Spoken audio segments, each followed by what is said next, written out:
네, 여러분 안녕하세요. 문선생입니다. 8월 16일 부동산 대책 발표가 예정되어 있습니다. 원래는 지난주에 발표를 했어야 되는데 큰 비가 내리면서 수해로 인해서 여러 가지 이슈들이 생기면서 정부가 일주일 발표를 늦췄고요. 8월 16일에 이제 윤석열 정부의 두 번째 부동산 대책이 발표될 예정입니다. 오늘은 이 부분에 대해서 같이 먼저 어떤 정책이 나올지에 대해서 한번 살펴보는 시간을 갖고 향후 시장이 어떻게 흘러갈지에 대해서 같이 살펴보면 좋겠습니다. 영상 시청하시기 전에 좋아요와 구독하기 부탁드립니다. 네, 먼저 원희룡 장관이 아마 중심이 돼서 국토교통부가 중심이 돼가지고 두 번째 윤석열 정부의 부동산 대책을 발표할 거고요.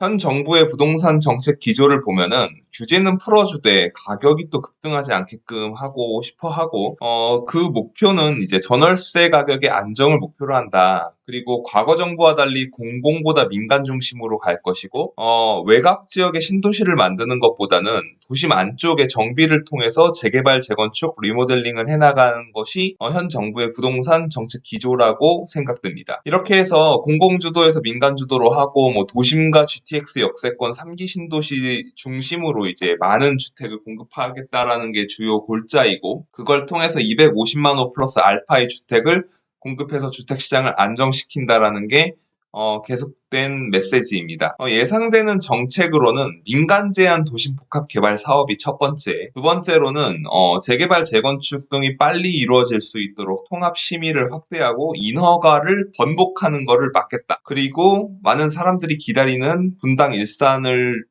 일컫는 일기 신도시의 재건축, 그리고 일기 신도시 재건축을 하다 보면 거기서 건물을 부시는 동안 멸실되는 물량 때문에 사람들이 또 다른 곳에 가서 전세 살이를 해야 하는데 그 3기 신도시의 새로운 주택을 좀 더 많이 만들어서 그 수요를 감당하는 버퍼를 만들겠다라는 게 전망이 되고 그리고 마지막으로 재건축 초과이익 환수제와 분양가 상한제 등 정비 사업의 사업성을 개선하는 효과를 좀 만들어주려고 할 것 같습니다. 특히 첫 번째로 주목해 볼 건 민간 제한 도심 복합 사업입니다. 이게 상당히 중요한 시장 변화를 만들 거라고 보여지는데 사람들이 아직까지 그렇게 크게 주목하지 않는 것 같아요.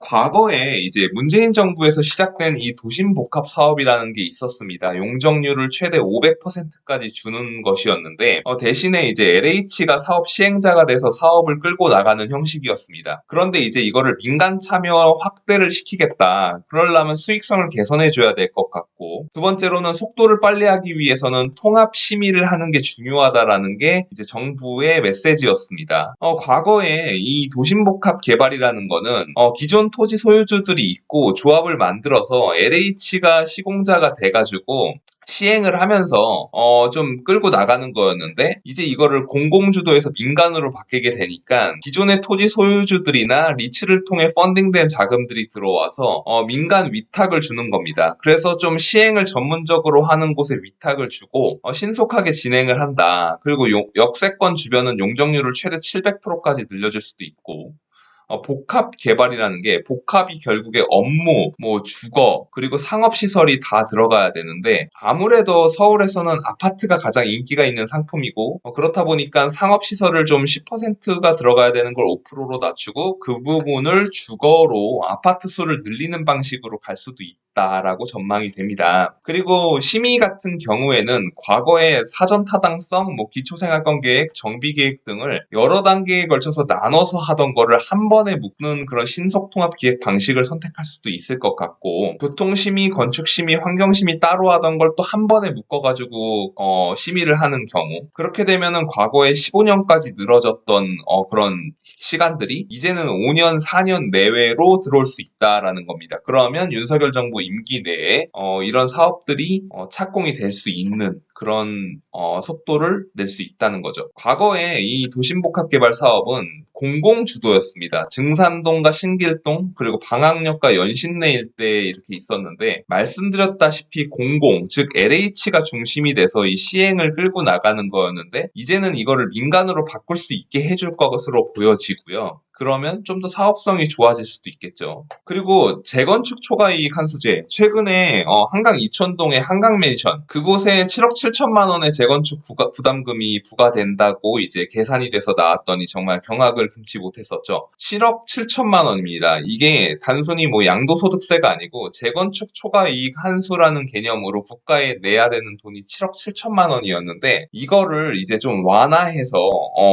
여러 가지 완화 조건들을 만들어준다는 거죠. 가령 7억 7천 중에 부담금 면제되는 금액이 3천이었으면 이걸 1억 원까지 한도를 늘려주고 또 종전 가치에서 이 재건축을 하고 나면 얼마나 가치가 올라갔냐 해서 뺀 금액을 이제 청구하게 되어 있는데 이 종전 가치를 좀 높게 잡아주고 종후 가치를 낮게 잡아주면 어쨌든 재건축 초과 이익 부분이 작아지는 효과를 만들어낼 것 같은데 이렇게 폐지하지 않고 복잡하게 가는 이유는 재건축 초과 이익 한수제는 국회 통과 사안이기 때문에 지금 현재 여당이 소수당이기 때문에 이거를 시행령으로 극복하는 수밖에 없습니다. 그래서 실질적 폐기를 밀고 나가더라도 실제로 완전 폐기는 할 수 없는 그런 상황입니다. 그리고 정부가 원하는 건 지금 역세권 중심으로 도시형 생활주택과 오피스텔 등을 만들어가지고 이렇게 도심 내에 공급을 하겠다라는 건데 여의도 더현대 옆에 가면 현재 열심히 짓고 있는 건물이 있습니다. MBC 부지에다 짓고 있는 여의도 브라이튼인데 거의 사실상 신축 아파트와 같은 모습을 띠고 있는데 그 옆에 오래된 시범 아파트와 비교해보면 물론 시범 아파트가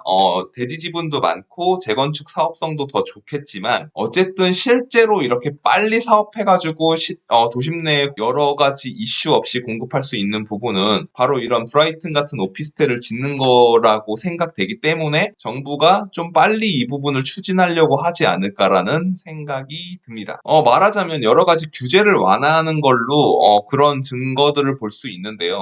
오피스텔이나 도시형 생활주택 같은 거, 특히 도시형 생활주택은 투룸 세대가 안 됐었는데 이제 침실 3개에 거실 1개짜리 비중을 좀 늘리는 방법이 될 수도 있고 주거용 오피스텔 같은 경우엔 베란다라고 불리우는 발코니가 없었는데 이 발코니 설치를 허용해 줌으로써 사실상 아파트나 주상복합 같은 모습으로 끌고 가려는 것 이를 통해서 많은 공급을 하겠다라는 안입니다. 그리고 일기 신도시 재건축 같은 경우는 비즈니스워치라는 이 신문사에서 퍼온 내용인데요. 지금 현재 용적률을 500%까지 완화할 수 있다는 전망도 나오고 있지만 최고 용적률을 적용할 때에만 제 생각에는 500%가 될 것 같습니다. 왜냐하면 용적률 500%가 되는 도시는 그 캐파, 도시가 그 많은 사람들을 감당하기가 굉장히 어렵습니다. 실제로 제 생각에는 많이 올려줘봐야 도시 전체의 용적률이 300대 아닐까라는 생각이 들고요. 그런 관점에서 보면 분당이나 일산은 180%대 170% 정도의 용적률을 갖고 있기 때문에 재건축 사업성이 나오겠지만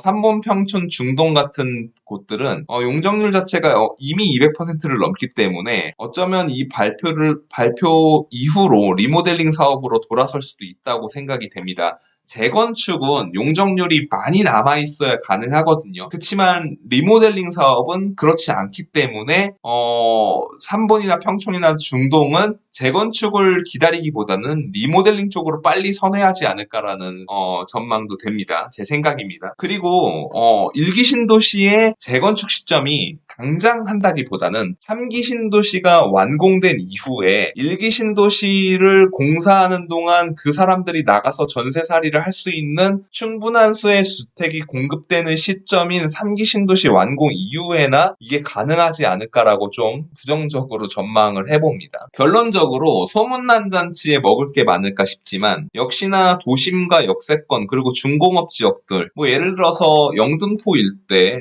굉장히 중공업 지역들이 많이 있죠. 그런 지역들의 상업 지역이나 중공업 지역을 주택을 지을 수 있는 주상복합이나 오피스텔이나 도시형 생활주택 이런 거를 공급할 수 있게끔 여러 가지 규제를 바꿔줄 수도 있을 것 같고 우리가 기대하고 예상한 아파트가 아닌 소위 말하는 아파텔, 오피스텔인데 굉장히 아파트처럼 생긴 그런 물건들 중심으로 많이 공급을 하려고 할 수도 있다고 생각됩니다.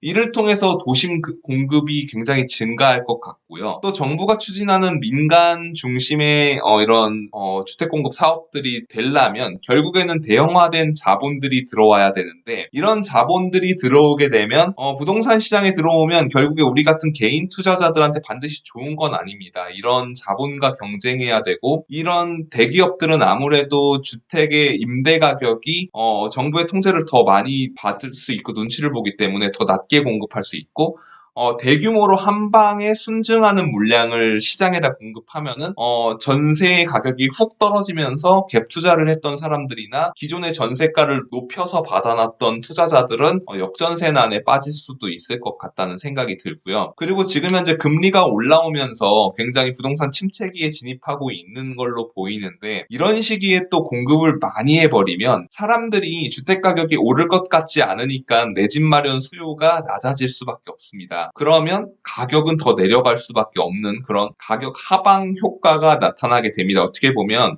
정말 지난 정부 때 왜 공급을 틀어막냐, 공급을 해야 가격이 잡히지 왜 규제만 하냐라고 했는데, 여러분들이 기대하던 대로 많은 공급이 이루어지고 도심 내 신축 아파트들이, 그리고 또 아파텔들이 들어서면서 주택가격 안정으로 진입할 수 있는 그런 정책이 될 수도 있지 않을까 생각해 봅니다. 정확하게 정책이 발표되면 그 정책을 분석하는 영상을 다시 한번 올려드리도록 하겠습니다. 오늘 영상 시청해 주셔서 감사하고요. 좋아요와 구독하기 부탁드립니다. 수고하셨습니다.